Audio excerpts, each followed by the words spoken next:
Alrighty, so it's April 10th, and it's that time of month where I come on here and I do my little update. And whether you can tell or not tell, I'm a little blue. I am coming to you with not a lot. And that's got me bummed. Over the past couple weeks, I have been dreading a little bit coming on here and doing my update because I knew that I wasn't coming here with much. I have been working on my runs a little bit. I have been working on Camden's training every day, but the same as I have been for the past like 2 months. I have been working. I've actually been working really hard. I don't want to get too much into like the stuff that doesn't matter, but I have been working really hard, and that has kind of, I don't want to say taken my focus from a lot of things, but I've gone from part-time to full-time, which, yay, Lizeth, you're doing things. But I realized that in transitioning from, part-time to full-time, I kind of started letting things slide between the cracks. And not that like I stopped running or I stopped working out or I stopped, working on Camden's training or I stopped trying to like focus on my list, but like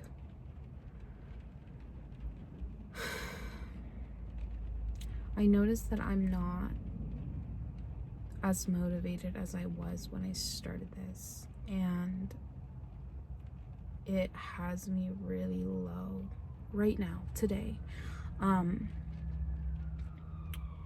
I wasn't dreading coming in here and being like, yo, I'm not doing my best, because in reading, you can't hurt me.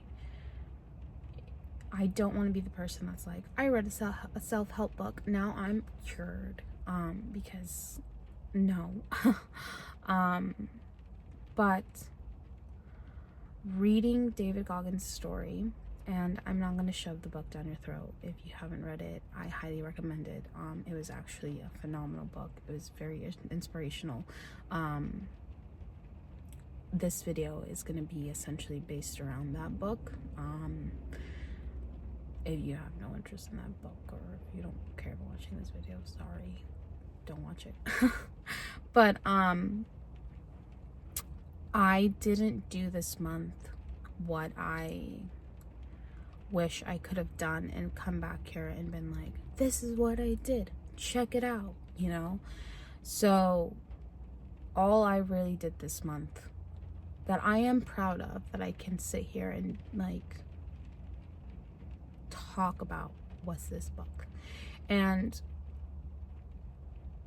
the reason that I can still like sit here and like make this video is because of the impact that this book had on me. Because Mind Mapping, the first book that I read, had a big impact on me. I'm still using everything that I got from that book. Like, I'm gonna say to this day, it hasn't been that long, but I use it at the very least like once a week, everything I learned from that book. And everything I've learned from Can't Hurt Me, I have slowly started implementing in my everyday life. And I'm gonna be 100% honest, I'm gonna ruin the book for you if you haven't read it. So if you don't want me to ruin the book for you, skedaddle. The point of the book is you're the only thing holding yourself back. That's it. There's no sugarcoating it. There's no like band-aid solution. There's no, beating around the bush. You're holding yourself back because you have this man who pushes himself past what he describes as his 40% every single day of his life. And here I am trying to sleep in, avoiding my workouts, blowing through my money. Oh, there's my dad. Busy. Here I am, living my life in a way that makes me feel unsatisfied. It has me feeling unhappy. It has me feeling like I'm not doing the things that I want to be doing. And instead of making those changes that I feel like are gonna make me happy and make the difference, I'm sitting idly by and just choosing to stay in the status quo. And over these past 2 weeks specifically, I've been so frustrated with myself because I know that the only person who has the power to make the difference is myself. And myself ain't doing it. So the breakdown of the book, and I brought my notes. And like I said, this video is gonna be predominantly about the book because that's all I did this month. There are 10 challenges in the book. The first one is about taking inventory. The second one is about accountability. The third one's about your comfort zone. The third one is called Taking Souls. The fifth one is called Armor Mind, aka Why Am I Doing This? The sixth one is a cookie jar. The seventh one is 40% rule. The eighth one is compartmentalize your day. The ninth one is uncommon. And the 10th one is just can't hurt me. So these challenges that are in the book that you can do while you read the book, I'm gonna be 100% honest with you, I didn't do them while I read the book. I read them and I kind of took mental note of what it is that I would do if I was gonna do them, because originally as I was reading the book I didn't expect it to have such impact on me, and I didn't think about doing the journaling that it talked about until afterwards. But I went through and I went back through all of the challenges, and then I did the homework, I guess you could say. And in taking inventory, I'm not gonna go into my entire life. This channel in itself is not about my life. This is about me picking myself up from my first ever psychotic breakdown. And this is about mental health. This is about living with what feels like a ticking time bomb, and doing what I can to decrease the potential explosion, you know? I don't want to make mental health sound scary, and I don't want to demonize, villainize. I don't want to villainize mental health in any possible way, shape, or form. I think what it comes down to is the fact that I'm scared. I'm scared of another mental breakdown. I'm scared of what happened to me. And at the same time, though I am scared, I don't have an interest in living my life in fear and preventing myself from doing the things that I want to do because I'm scared. That's what this entire thing is about. It's about showing that, yes, I'm scared, but I'm still going to go after the things that I want to do. So in taking inventory, I'm not going to take inventory of everything that's happened. Girl, that's 28 years. I don't got the time. I do got the time. I just don't have the interest. But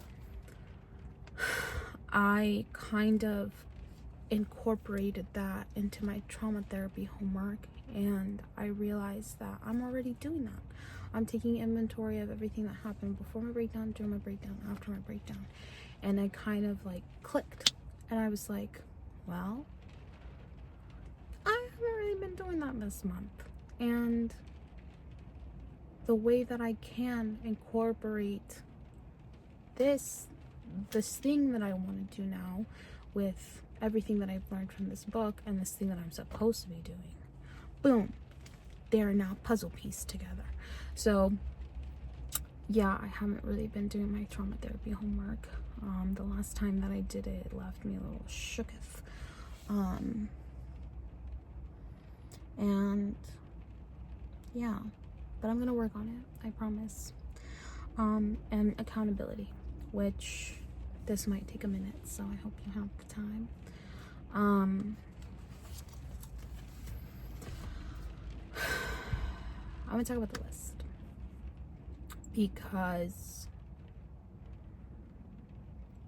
we've talked about the fact that there's another side of the list, and I want to talk about that other side of the list because honestly I feel like this video is going to be split up between just take inventory and accountability. The rest of the, you know, the stuff we can talk about another time.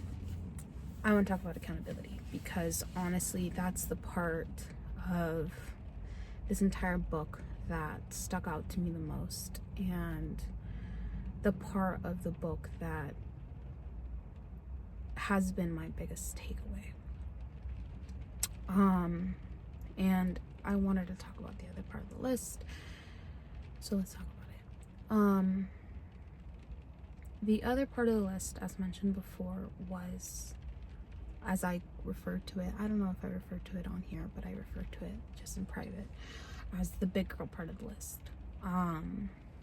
The first side of the list was the fun part, the part that I was going to concerts and like having fun and just, you know, exploring things in life that I've always wanted to explore, that I have felt like I have held myself back from doing out of like fear, anxiety, money, or whatever. And the big girl side of the list has a lot of things, not a lot of things, just a couple of things that I want to take care of, that honestly give me a lot of anxiety as well, that are very dear to my heart and that matter to me. And the reason I wasn't going to express those to you guys was because I wanted to hold myself accountable. I wanted that accountability to come from within myself and only myself, that I was going to do these things and you didn't need to know. I needed to know. But the thing that I've realized is that I struggle with accountability. I think a lot of us do, and I don't want to bag on myself over this, though I do. I really do. But I struggle with looking at myself in the mirror at the end of the night and being like, yeah, do it. You want to do this. You wanted to do this. Just go do it. I more likely than not will be like, you can do it tomorrow. Don't worry about it. Don't trip, chocolate chip. You can do it tomorrow. I'm lazy. I'm so lazy, and I'm so willing to like put something off just so that I can have the ease and comfort of laziness. And in realizing that and taking into account what this entire thing is, this isn't just so that I have the accountability of like, all right, I'm posting it, that means I gotta do it. But it does in a way have some of that I know that when I'm running or when I'm working on my lesson, when I'm doing all this stuff, I do know I gotta come back here at the end of the month and be like, this is what I did, this is what I didn't do. And in coming back this month, I didn't want to come back this month. I didn't want to come on here and say I've done nothing this month. I've barely ran. I haven't saved any money. I didn't take my dad to a movie. I didn't do anything. And I'm embarrassed. So let's talk about the things on the list that I didn't want to tell you guys about, so that not only will I do them, you'll know if I didn't do them. And I know them off the back of my head, but just in case I don't. I have been trying to learn Italian for a couple years now. If I try to learn Italian, I mean, I've talked about learning Italian, have Duolingo'd here and there, and haven't prioritized it in any possible way, shape, or form. And I was going to tell you guys that I was going to continue to try to learn Italian this year, but I was like, I'm probably going to Duolingo for a week, forget about it, and then not do it again.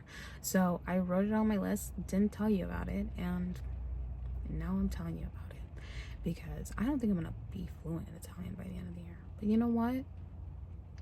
It's been 2 months and I haven't touched it. I haven't prioritized it. I haven't even looked at it. So now you guys know. And that means buongiorno. I don't know. I gotta learn it, girl. Sewing classes. One of my genuine loves, passions, and interest is sewing. I'm not very good at it. A lot of things that I love, I'm not very good at. But I had written it on the back of the list that I wanted to find a sewing class that I could go and I could learn and I could just have fun. And the reason it was on the back of the list is because I was like, well, they don't need to know about just a little hobby that I might take an interest in and I might do. And the reason I didn't want to tell you guys is because it's something that for some weird reason makes me nervous. And even though it's something I want to do, I was like, well, if I don't want to do it, I just won't do it. And they won't have to know. And I don't know why my brain works that way. I like to hide things. And I like to not let people in on my full plan. So now you know the plan.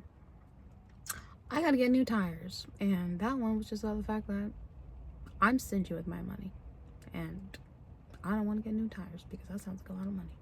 But I'm gonna get new tires because I need to prioritize where I'm putting my money at. I need to pay my debt back, specifically this year. I don't have a lot of debt, but I need to pay my debt back this year. And the reason I don't tell you, again, because I'm stingy with my money. And I'm like, I'm gonna go to concerts, but I'm not gonna tell you about the fact that I want to pay my debt back. Yeah. This one is on the list, but she's already done it. I put on there to open up a credit card to fix my credit, and I have already done that one. You know, scary, oogie, spooky, but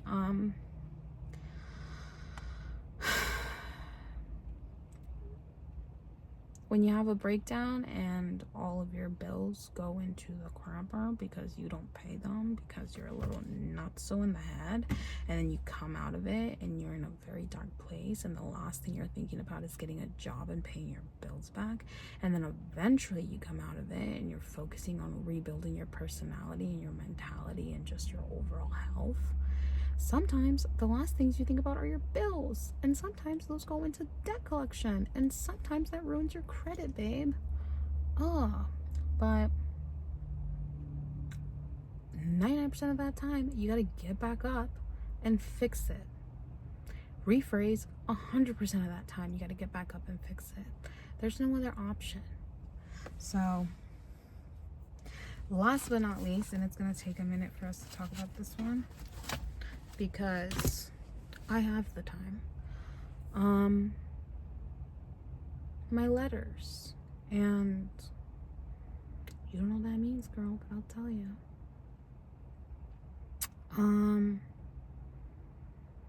As previously stated before, there were a lot of people trying to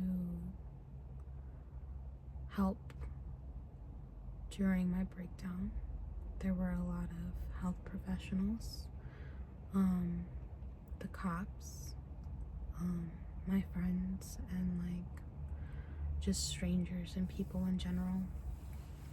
And I don't have everybody's names. I don't have everybody's information. I do have access to specific documentation that has like certain doctors' names. I do have some police reports that have certain officers' names. And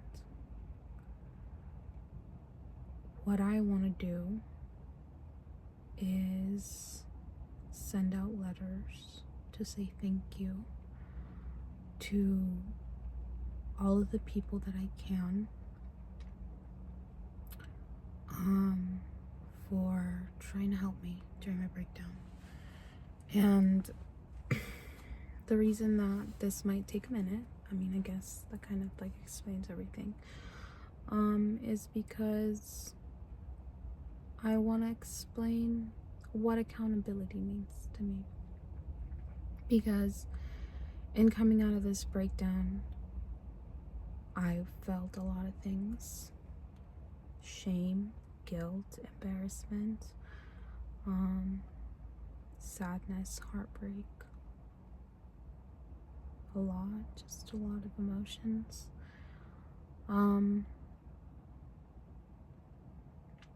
But eventually, when a little bit of the dust settled and I was able to somewhat start to process and think and exist and be, one of the first thoughts I had was, what have I done? And I know now, and I'm still learning, that fault is a very tricky word. Not so tricky, actually, when it comes to mental health. Because that guilt and that shame that came after my breakdown was all internal.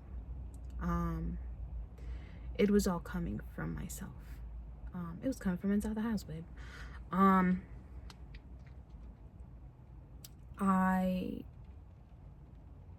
have yet, and I say that specifically the way that I said it, to have an experience where somebody has come up to me and has said, what the heck have you done? You did this and or said this to me during your breakdown. You're atrocious, you're evil, you're disgusting, you're malicious, you're this. How could you? How dare you? For the most part, yeah, every single person I've encountered has said, or to some extent has said, I'm just happy you're okay. I'm glad you're doing better. I'm proud of you. And having that be the reaction, and I guarantee you not everybody has had that, luxury, has really helped and aided me in coming to terms with the fact that this mental breakdown does not leave me at fault. And now, with all of that said, it kind of brings us back to accountability, because something that matters to me a lot, just in general, I would say, at the end of the day, is how you look at yourself in the mirror and take accountability for everything that you do, say, are, be, and exist in every aspect of the word. Accountability. How you look at other people and choose to claim everything that you do. And for me, claiming accountability for what had happened was huge. And in talking to my therapist specifically, it took us months for me to be able to look at him and not force accountability on myself over this thing that happened. I blamed myself for so long, and I felt like I had to blame myself. And thankfully I had a good enough therapist that I was able to transition my thought process from how can I take accountability for this to how can I hold myself accountable now moving forward. And the way that my mindset changed, and the way that that was able to progress, and the way that I was able to implement that accountability was, I can take my medication to ensure something like this doesn't happen again.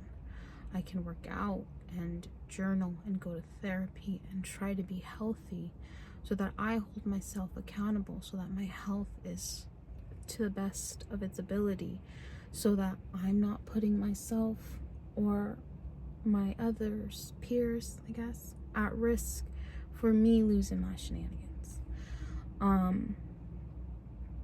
And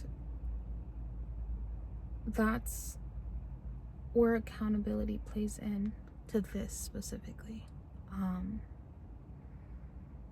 And the way that accountability plays into this month's video is I want to take accountability for the fact that I let this month just slide by.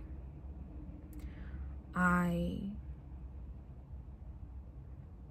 didn't try. I could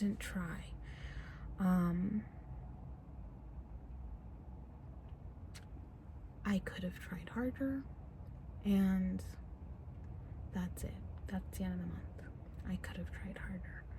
And with that being said, I have mapped out my month for next 3 weeks.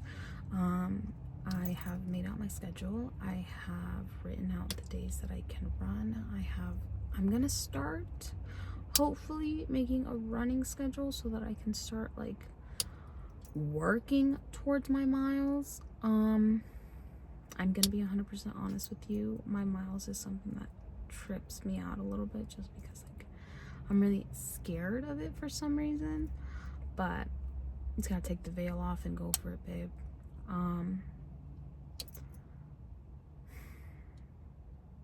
I'm gonna hit it harder next month. And that's all I can say, that's all I can do, that's all I can try. Thank you for watching. Hopefully next month is a little bit not as much of a bummer as this month, and I'll see you then, girl.